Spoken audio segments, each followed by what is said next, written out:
Hello and welcome to Spinster's Library. I'm Claudia. As you know, because you clicked on the video and you saw the title, this is a get ready with me video. It is Monday morning, quite early. I have been getting up at 6 o'clock every day. I trialed this in a week where I tried getting up at 6 o'clock and doing a 3-hour morning routine every day for a week, and I really liked it, so I've just been doing that. And I'm at the end of my morning routine now, and the last step in it is to get ready.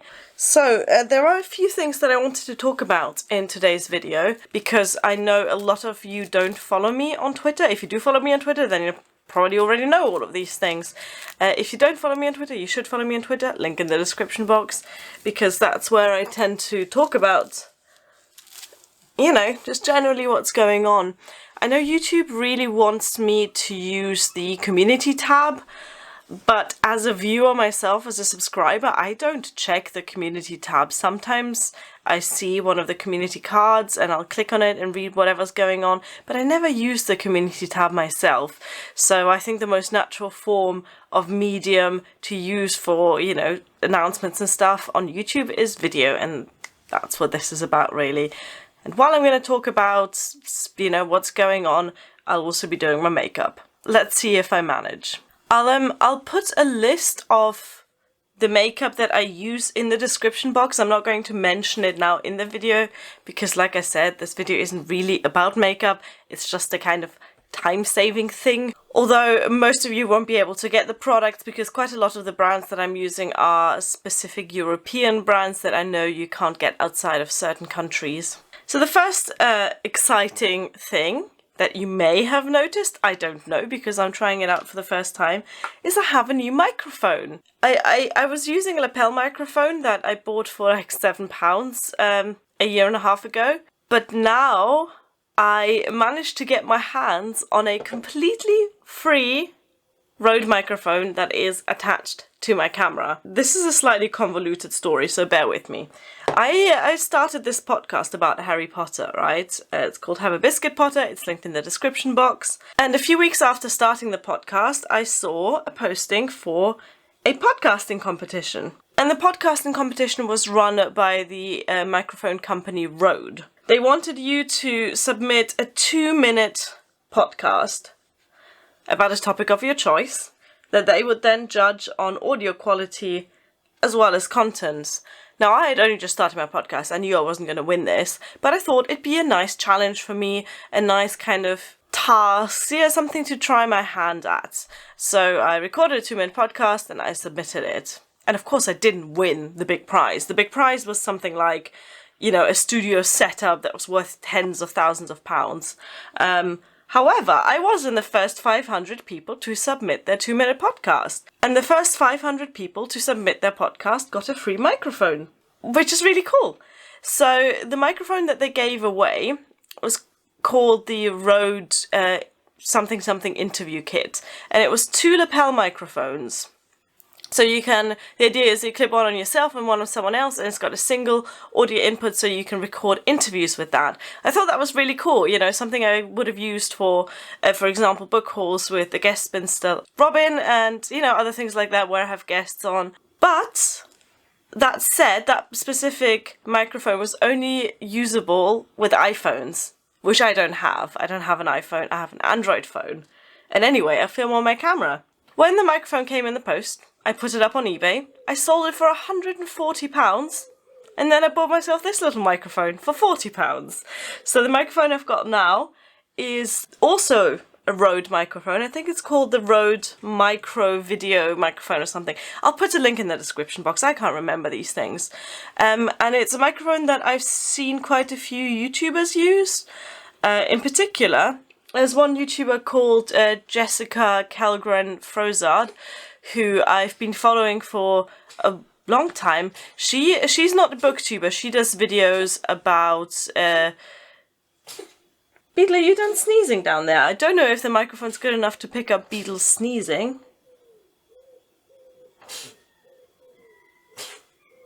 You alright, Beats? Jessica Kjellgren is a YouTuber who posts content about LGBT issues and issues about disability, but she also does kind of fashion and beauty content. I really like her. I'll link her channel down below, of course, although she has like 500,000 subscribers. Anyway, I really like the sound in her videos, so I checked her description box and she uses this specific, quite affordable microphone. So I ordered that with 40 of the £140 that I got from my free microphone, and now I have £100 left over. Isn't that great? I really hope I managed to configure the microphone correctly and that you can actually hear me, because it would be really super annoying if I've done this wrong and this video is entirely silent. So that is the first thing I wanted to tell you about. The second is more of a announcement. So I mentioned in my April TBR video that I'm planning to read Das Fraeulein von Scuderi by E.T.A. Hoffmann, which is here. English title is Mademoiselle de Scuderi. I say English, it's French, but that's what the translated title is in English. I asked if anyone wanted to buddy read that with me, and a few people messaged me on various platforms to say they would like to buddy read this with me. So I created a Goodreads group for this buddy read, which you will of course find in the description box, where you can find everything. So if you want to buddy read this with me, even if you weren't one of the people who messaged me in my after my April TBR video, just click on the link, join the group. It's a public group, and we'll have a good time reading this really absolutely tiny little 19th century novella. It doesn't matter if you're reading this in English or in German. I will be reading the German version, but I'm pretty sure we can manage to organize the buddy read so that English-speaking readers will be joining in as well. The next thing I wanted to talk about is my new website. I bought a domain. I impulse bought a domain back in January. I don't know, you know how you just walk past the shop and there's a domain right there and you're like, oh, I don't really need another domain, and then you go in and you buy it anyway and then you lose the receipt so you can't return it. Anyway, so now I have a domain. It's spinsterslibrary.com, and I thought maybe I should do something with it. Now, because my husband Bill is a nerd and a computer professional, we actually have a server in the house. It's this tiny little box that's just eating up electricity on the landing. Basically, that is the hosting for my website. Bill kind of did all the back end of it, and I'm trying my hand at web design, which I'm really quite bad at. The reason I'm bad at it, apart from lacking the technical skill to do web design, is that I don't have the patience for it. When something goes wrong, I'm just so tempted to punch my laptop, and I'm not a violent person, but I'm so tempted to punch my laptop when, you know, I click a button and suddenly everything's upside down or whatever. So spinsterslibrary.com at the moment is very much just an about page and a contact page with, you know, my social media links. It has got a blog page, but there's nothing on it yet. Eventually, I think I'd like to start writing some blog posts semi-regularly, you know, when the fancy strikes me. Someone suggested, I think it was Rashmika from Rashmika Likes Books, that I can reuse my scripts for my wrap-ups and scripts for my videos and then turn them into blog posts, which I might well do, because especially my wrap-up videos tend to be proper little written reviews that I can very easily just change up a few things and then have book reviews on that blog. But I might also do some behind the scenes stuff, you know, maybe blog about being a booktuber, which is a bit meta, but who doesn't like talking about themselves? Go check it out, spinsterslibrary.com, if you want to have a look at my badly created website. I also made a website for my podcast, which you can find at haveabiscuitpotter.com. That one is a little bit more useful because it's actually got the podcast episodes on it, so you can listen to the podcast from the website. That makes a lot more sense. But what can I say? I impulse bought a domain and now I don't know what to do with it. I'm going to do quite a basic sort of eyeshadow today. I don't really feel like doing anything too colourful. The main reason why I'm putting makeup on today, like I'm not planning to actually leave the house except for walking Minerva, but it is Monday, and I always feel like on Monday I need that little bit of extra motivation to get my PhD done. And getting ready and doing makeup just kind of gets me into the mindset of, okay, you're at work now. You're not just lounging around in your own house. Now, I don't know how many of you know this. I feel like I talk about it quite a lot, but I have 2 jobs really, but only one that pays. As well as doing my PhD Monday to Thursday, I also work in a shop on the high street Friday to Sunday. And I am employed on minimum wage on a 12-hour contract. Oh, this is the bit, by the way, where I talk about money. So if that makes you feel uncomfortable, just be warned, this is going to be a frank conversation about money. I'm employed on a 12-hour contract, right? Which, I don't know how the laws work internationally, but it basically means they have to employ me for at least 12 hours a week. When I signed that contract, I thought, yeah, that's cool. 12 hours is a day and a half's worth of work. I can do that on a weekend to, you know, to pay my share of the bills, and it doesn't really leave much left over, but that's fine. I'm quite cheap. I don't really spend a lot of money. But actually, I end up working more, well, closer to sort of 15 to 20 hours every weekend. So for example, now I had 3 full days where I was pretty much in the shop from opening time to closing time. And that is really quite draining. It's physically draining. I work with children a lot. It's mentally draining. And after a weekend of, you know, full work, when I sit down for my PhD on Monday, I am exhausted, and I have noticed that my PhD has been suffering from it. I'm not making the level of progress that I should be making. I've realized this weekend that that's a problem, that I can't do that. I can't prioritize the measly wage I'm making at this job over my education, which is eventually going to lead to a better job. So I spoke to my boss, and I asked her to please take me off 1 day a week from next month on, which she begrudgingly agreed to. Well, because she has to, because it's either that or, you know, I literally can't do it and I quit. So from May on, hopefully, if she takes me seriously, I'll be working only 2 days a week. I'll hopefully get either the Friday or the Saturday off. On the one hand, that's good, because I do think that I'm going to make more progress in the 4 days that I do PhD work if I have 1 day off a week, if I have a little bit of a weekend, you know, a day to recharge, a day to hang out with my husband, because I barely even see him these days. He's at work during the week and at home at the weekend. I'm at home doing PhD stuff during the week and then working at the weekend. So I really hope that that's going to lead to me just having a bit more energy. I'm really hoping it's going to me being able to do BookTube more, because this is a hobby and I love it and it gives me energy. So having the time for that would be amazing. But most importantly, I'm hoping that it'll make me work on my PhD a bit better. I'm hoping that it'll give me that extra bit of energy and focus that I need to push through this. On the downside, of course, I want to have no money. And that's why it's really handy that I am now monetized on YouTube. I made a video a month ago about, you know, putting ads on my videos. I'll link that up here if you want to watch that. And in that video, I promised you that I would report back about my earnings, because everyone's curious about this and no one talks about it. But as a German, I'm naturally unembarrassed to talk about money. So here's my 1 month report. I should find that on my phone so I can tell you accurately. So I've been monetized for pretty much exactly a month, maybe a month and a few days as I'm recording this. At the moment, I have made $27.51, which I believe translates to just over £20. And that is a lot more than I thought I'd make in a month. To be completely honest, I thought I'd be maybe making $10 or $15. So $27.51 is definitely exceeding my expectations, and I'm really grateful for that. I mean, obviously it's not a replacement for a whole day's work a week that I'm going to be losing by deciding to only work 2 days in the shop instead of 3. But it's a start. I mean, £20.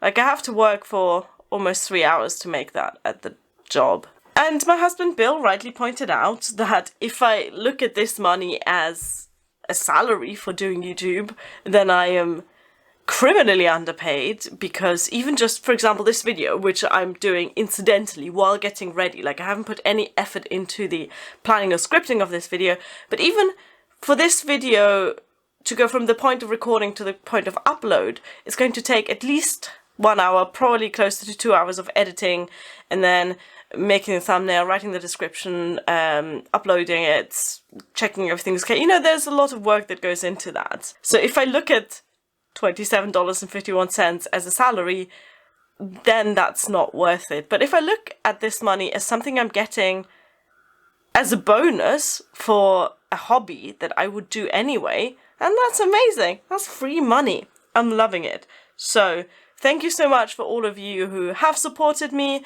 through keeping the ads going, as I've explained in said video about monetization, exactly how this works. And I've been really overwhelmed by the amount of people who have commented to say, oh yeah, I let the ads run to support the creators. That's really wonderful, and you don't have to do it, so it's even more amazing when you do it. So overall, financially, I'm still going to be worse off, despite the free microphone and the ad revenue.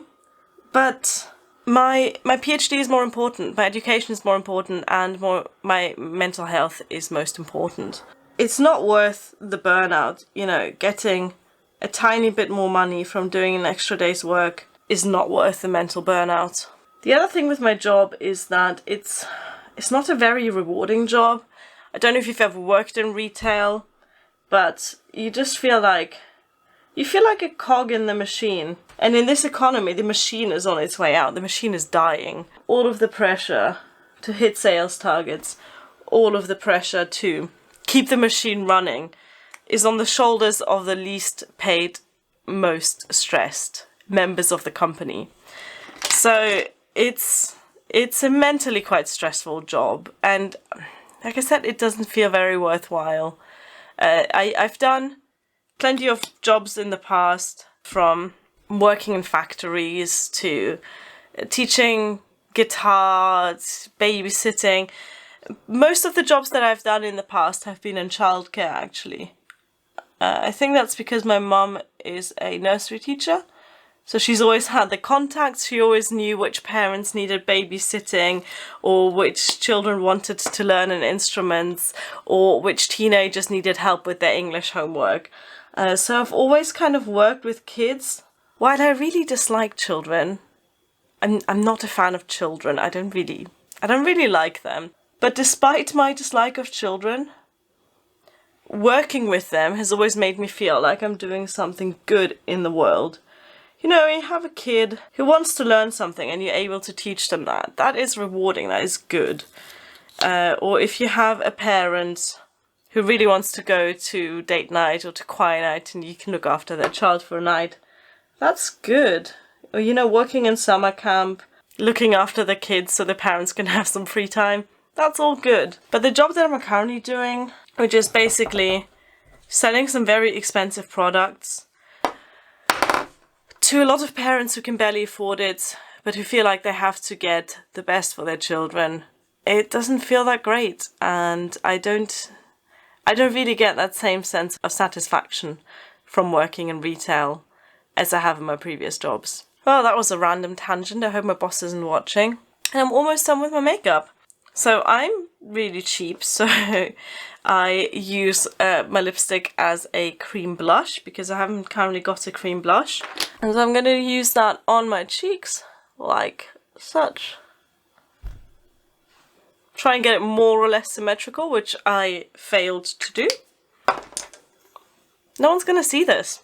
So for my future channel plans, coming up soon, there will be another PhD vlog, hopefully from, like I said, when I'm being a little bit more productive in my day-to-day life. Because I'm part-time, I only work on my PhD for about 6 to 7 hours, 4 days a week, instead of 8 hours, 5 days a week, which is a full-time PhD. But even that I'm struggling with at the moment, which is a shame because I've got some really exciting things coming up. I've got my very first conference, which is here in the town that I'm studying at, so I'm not doing any sort of glamorous travel around the globe. for it, but it's still very excited about that. So I'm working on my paper for that. I'm at the stage where I'm writing more and more and hopefully able to put together my first chapter for my thesis soon. All of that is very exciting, and I can't wait to give it the proper attention that this PhD deserves. Have I done everything? Have I done makeup now? Don't know how that happened. Lipstick's the last thing and then I'm done. What do you think? Like I said, you probably can't even see what I've actually done. But that's fine. I hope you enjoyed this rambly catch-up. Can't even remember half of what I talked about. Thank you for watching. Goodbye.